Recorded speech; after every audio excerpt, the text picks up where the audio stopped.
नमस्कार दोस्तों, आपका स्वागत है एक बार फिर से आपके अपने चैनल शास्त्र ज्ञान में। दोस्तों, आप कुछ नया सीखना चाहते हैं तो हमारे चैनल को सब्सक्राइब करें। दोस्तों, नवरात्रि का महापर्व 9 देवी अर्थात 9 कन्याओं को समर्पित है। कन्या पूजन करने से हमारी समस्त पीड़ा दूर होती है, दुख दर्द दूर होते हैं, हर कष्ट दूर होते हैं। दोस्तों, आपको बता दें, इस बार माता रानी हाथी की सवारी पर पृथ्वी लोक पर आ चुकी हैं और भक्तों के कष्टों को दूर करेंगी। जब जब माता रानी हाथी पर सवार होकर आती तब तब धरती पर फूल खिलते हैं और वर्षा होती है तथा हरियाली की उत्पत्ति होती है और जीवन सुगम हो जाता है। किसान के घर में साक्षात मां जगदम्बा जगत मां का आगमन होता है। दोस्तों, इस बार की नवरात्रि बहुत ही शुभ और मंगलकारी माने जा रहे हैं। इस बार शारदीय नवरात्रि 15 अक्टूबर दिन रविवार को शुरू होकर और इसका समापन 23 अक्टूबर दिन सोमवार को होगा। ऐसे में 24 अक्टूबर दिन मंगलवार को ही दुर्गा विसर्जन होगा। जो लोग माता रानी की स्थापना करते हैं, मूर्ति स्थापना करते हैं, वे लोग 24 अक्टूबर दिन मंगलवार को विसर्जन करेंगे। दोस्तों, नवरात्रि की अष्टमी और नवमी तिथि पर कन्या पूजन का विधान है। इस बार महाअष्टमी तिथि 22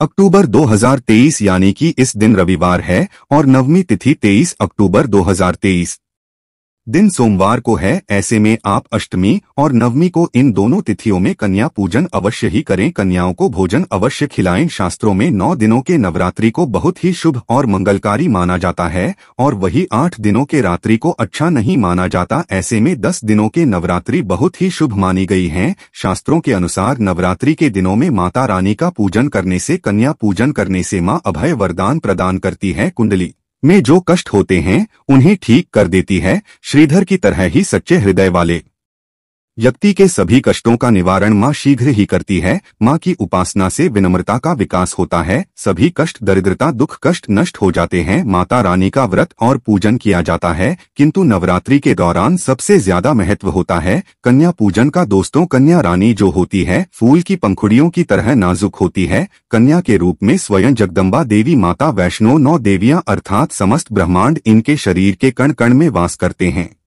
बहुत कम लोग जानते हैं 33 कोटि देवी देवताओं का वास होता है कन्याओं के मस्तक पर। कन्या छोटी हो चाहे बड़ी हो, वह सदैव पूजनीय है, मां के समान मानी जाती है। दोस्तों, माना जाता है व्रत और उपासना से माता रानी इतना प्रसन्न नहीं होती है जितना कि कन्या पूजन से होती है। नवरात्रि में छोटी छोटी कन्याओं को माता रानी का स्वरूप माना जाता है। कन्याओं को भोग लगाया जाता है, उन्हें प्रसन्न किया जाता है और बदले में आशीर्वाद मांगा जाता है। कन्याओं को प्रसन्न करने के लिए गिफ्ट वगैरह दिए जाते हैं। माना जाता है यदि कन्याओं को भेंट दी जाए और वह उसे खुशी खुशी स्वीकार कर लें तो इसका मतलब है माता रानी अर्थात माता वैष्णव ने वो भेंट स्वीकार कर ली जिन पर कन्याएं प्रसन्न होती है, तो समझो उन्हें माता रानी का आशीर्वाद मिल गया और माता रानी की कृपा से उन्हें मुहमांगा वरदान प्राप्त होता है। कन्या पूजन कोई मामूली पूजन नहीं होता। समस्त ब्रह्मांड में जो पूजा होती है उनसे बढ़कर कन्या पूजन को माना जाता है। 10 बार गंगा स्नान करने से और 100 बार यज्ञ करने से तथा 1000 बार यात्रा करने से जो पुण्य मिलता है वह मात्र एक बार कन्या पूजन करने से करोड़ों गुना भक्त को मिल जाता है, प्राप्त हो जाता है। दोस्तों, इसीलिए कहा जाता है कि कन्याओं को सताना नहीं चाहिए, इससे समस्त ब्रह्मांड हिल जाता है। कन्याओं की जितनी सेवा की जाए कम ही होती है। कन्या ये कोई मामूली नहीं होती। कन्या के रूप में स्वयं उनके मस्तक पर विराजमान होकर स्वयं देवी चलकर आपके घर तक आती है। नवरात्रि में 2 साल से लेकर 10 साल तक की कन्या का पूजन होना चाहिए। अष्टमी अथवा नवमी को कन्याओं के पैर धोकर भोजन कराना, उपहार आदि देना श्रेष्ठ माना जाता है। ऐसा मौका कभी हाथों से नहीं जाने देना चाहिए। इस दिन जितना ज्यादा हो सके कन्याओं को हाथ पकड़कर, पैर पकड़कर अपने घर तक लेकर आए। दोस्तों, वीडियो में आगे बढ़ने से पहले आप अपनी राशि भी कमेंट बॉक्स में अवश्य डाल दीजिएगा। यदि हमारे पास कोई उपाय होगा तो वह आकर हम आपके कमेंट के रिप्लाई में बता देंगे। कोई भी राशि के अनुसार यदि उपाय करता है तो माता वैष्णो बड़ी प्रसन्न होती हैं और ऐश्वर्य करती हैं, मालामाल बना देती है। इसीलिए राशि कमेंट में अवश्य छोड़ें और हाँ, माता को एक लाइक अवश्य करें। लाइक करने में कंजूसी न करें। दोस्तों, कैसे करें कन्याओं का स्वागत? कन्या जब आपके घर आए तब सभी के पैरों को दूध और पानी से उनके पैरों को धुलना चाहिए। खासकर दो को कन्याओं के पैर अवश्य धोने चाहिए, इससे माँ वैष्णो प्रसन्न होती है। दोस्तों, फिर उसके पश्चात कन्याओं को किसी साफ जगह पर जमीन पर कपड़ा बिछाकर बैठना चाहिए, उनके माथे पर अक्षत फूल लगाना चाहिए, फिर उसके पश्चात भोजन ग्रहण करवाना चाहिए। किंतु हमेशा याद रहे, कन्याओं की थाली में 3 पुरियां कभी ना रखें, इसे शुभ नहीं घोर अशुभ माना जाता है। 3 पुरियां तथा 3 रोटियां मरने वाले व्यक्ति के लिए निकाली जाती है और जेल में कैदियों के लिए दी जाती है। ऐसे में कन्याओं को उनकी थाली में 3 पूरी कभी ना दे, किंतु 1-2 करके पूरियां दे सकते हैं। इससे 3 संख्या बढ़ जाती है और दोष भी नहीं लगता। दोस्तों, कन्याओं को खाना खिलाने के पश्चात अंतिम में उनके सर पर लाल चुनरी उड़ा देना चाहिए और भोजन में आपको खीर, पूरी, हलवा, चना तथा आलू की सब्जी, छोले वगैरह की सब्जी खिलानी चाहिए। पनीर आदि भी खिलाया जा सकता है। वैसे माता रानी का प्रिय भोजन खीर, हलवा, पूरी और झोले आदि ही है, किंतु भूल से भी लहसुन और प्याज का प्रयोग कभी ना करें, अन्यथा अनर्थ हो जाएगा। अक्सर कई लोग कन्याओं को कुरकुरे का पैकेट, चिप्स वगैरह का पैकेट देते हैं,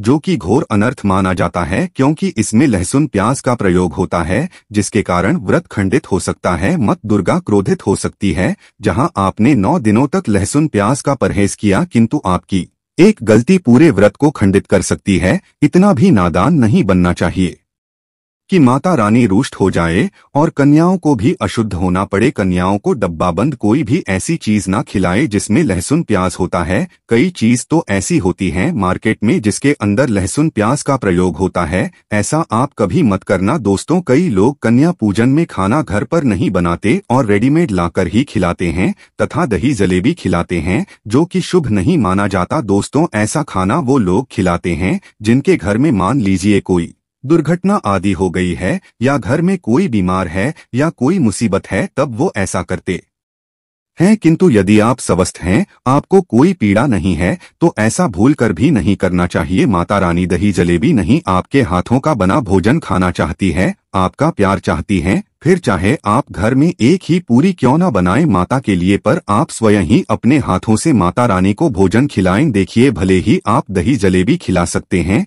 परंतु माता को घर का बना हुआ शुद्ध भोजन ही अति प्रिय है। खासकर नवरात्रों के दौरान घर में पका खाना अवश्य बनाना चाहिए। माता रानी बहुत प्रसन्न होती है। घर का बना पक्का खाना ही कन्याओं को खिलाना चाहिए। हमेशा याद रखें, कन्याओं को प्लास्टिक के बने धोने में खाना नहीं खिलाना चाहिए। ऐसे बर्तन पूजा पाठ के लिए शुभ नहीं अशुभ होते हैं, क्योंकि प्लास्टिक के ज्यादातर बर्तन जो होते हैं जानवरों की हड्डियों द्वारा बनाए जाते हैं, इसीलिए ऐसा पाप मत करना। कन्याओं को हमेशा स्टील के बर्तन या पत्तों से बने बर्तनों में ही भोजन कराना चाहिए, बहुत ही शुभ माना गया है। यदि पेड़ के पत्ते में भोजन कराते हैं तो माता अभय वरदान प्रदान करती है। दोस्तों, एक और बात हम आपको बताने वाले हैं कि यदि नवरात्रों के समाप्त होने के पश्चात यदि बीच में कन्या पूजन में शुक्रवार का दिन पड़ जाए तो कन्याओं को कोई भी खट्टी चीज नहीं खिलाना चाहिए, क्योंकि शुक्रवार का दिन माता संतोषी को समर्पित होता और माता संतोषी नवरात्रों के दिनों में सक्रिय अवस्था में होती है,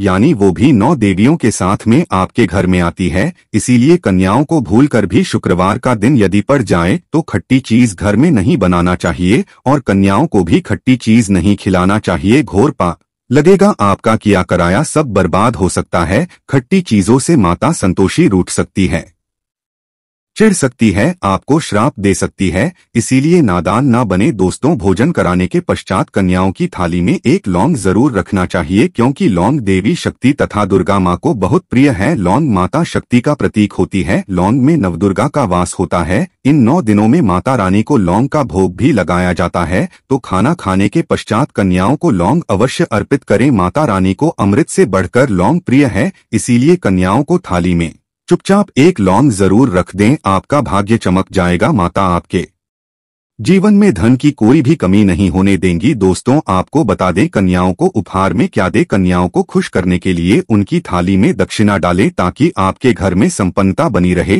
तथा धन की कोई भी कमी ना हो। कन्या जब आपके घर से खुशी खुशी धन लेकर जाती है तो वह भी आपको खुशी खुशी कई गुना धन प्रदान करती है। इस समय कंजूसी मत करना, खुशी खुशी कन्याओं को धन अवश्य देना। कन्याओं को कोई सुंदर गिफ्ट दे सकते हैं। शास्त्रों में बताया जाता है कि कन्या जितना खुश होती है, माता रानी उतना ही जल्द फल की प्राप्ति प्रदान करती है। ऐसे में आप कन्याओं को चॉकलेट बॉक्स दे सकते हैं तथा खूबसूरत कपड़े दे सकते हैं। याद रहे, काले कपड़े ना दे, स्टील के बर्तन भी गिफ्ट के तौर पर दे सकते हैं। याद रहे कि कन्याओं को लोहे का कोई भी सामान नहीं देना चाहिए, नहीं तो राहु केतु का प्रभाव आपके जीवन में प्रवेश कर जाएगा। राहुकाल तथा राहु दोष आपको लग जाएगा, आप बर्बाद भी हो सकते हैं। दोस्तों, जब कन्या अपने घर के लिए प्रस्थान करें तो उनके पैर अवश्य छू लें और अपने मन में अपनी प्रार्थना करें। सच्चे दिल से मांगी हुई मन्नत माता रानी अवश्य ही पूरी करती है। सच्चे दिल का मतलब होता है मन में कोई भी लालच ना हो, और यदि वो लालच माता को पाने के लिए बन जाए तो उसे बोलते हैं सच्ची श्रद्धा और सच्ची भक्ति। ऐसी भक्ति के आगे स्वयं 33 कोटि देवी देवता आपको नमस्कार करते हैं।